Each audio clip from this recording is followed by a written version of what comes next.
మొదటి పాదం అడిగితే వాళ్ళు నెంబర్ చెప్తారు. ఒక శ్లోకానికి 4 పాదాలు ఉంటాయి. ఆ 4 పాదాల్లో మొదటి పాదం చెప్తే దాని నెంబర్, ఏ చాప్టర్లో ఏ నెంబర్ మీరు అడిగారో వాళ్ళు చెప్తారు.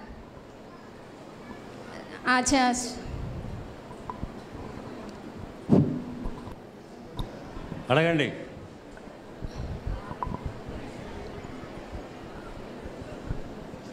ఎవరైనా అడగొచ్చు.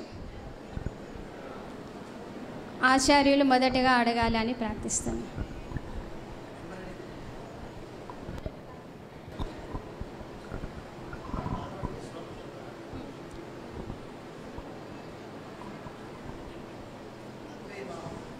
Chapter 2 Shloka 12 Natvevaaham jatu nasam natvam neme janadhipaah nachaiva na bhavishyamaha sarve vayamatah param. చప్పట్లు కొట్టాలమ్మా. నేను 2వ అధ్యాయంలో ఒక చిన్న పాదాన్ని అడిగాను, వాళ్ళు చెప్పారు. అయితే కొంచెం మైకు మా దాకా అప్పుడు రాలేదు కదా, మళ్ళీ ఇంకో శ్లోకం అది మీ విందురు కానీ ఇంకో పాదం అడుగుతాను. యం వాపి స్మరన్ భావం. Chapter 8 Shloka 6 Yam vapi smaran bhavam yajathyante kalebaram tam tamevaiti kaunteya sada tadbhava bhavitah.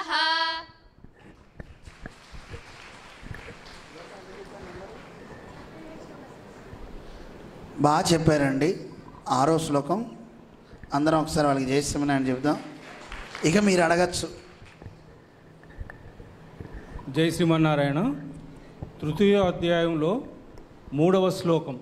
Shri భగవానువాచ లోకేస్మిన్ వివిధా నిష్ఠా పురా ప్రోక్తా మయా నఘ జ్ఞానయోగేన సాంఖ్యానాం కర్మయోగేన యోగినాం.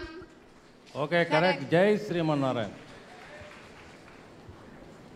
12వ అధ్యాయం అథ చిత్తం సమాదాతుం.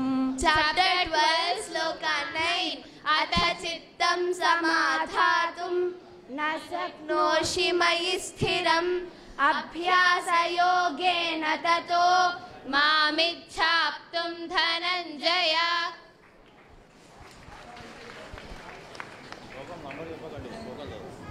జై శ్రీమన్నారాయణ. మీరు అధ్యాయం చెప్పకండి, వాళ్ళే చెప్తారు. మీరు ఓన్లీ పాదం చెప్పండి.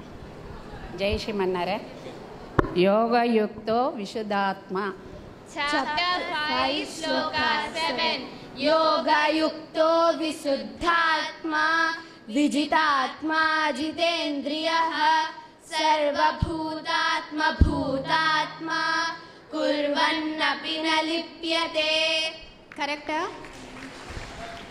కరెక్ట్. క్లాప్స్. తాని జై శ్రీమన్నారాయణ. తాని సర్వాణి సంయుక్త. Chapter 2 Shloka 61 తాని సర్వాణి సంయమ్య యుక్త ఆసీత మత్పరః వశే హి యస్యేంద్రియాణి తస్య ప్రజ్ఞా ప్రతిష్ఠితా.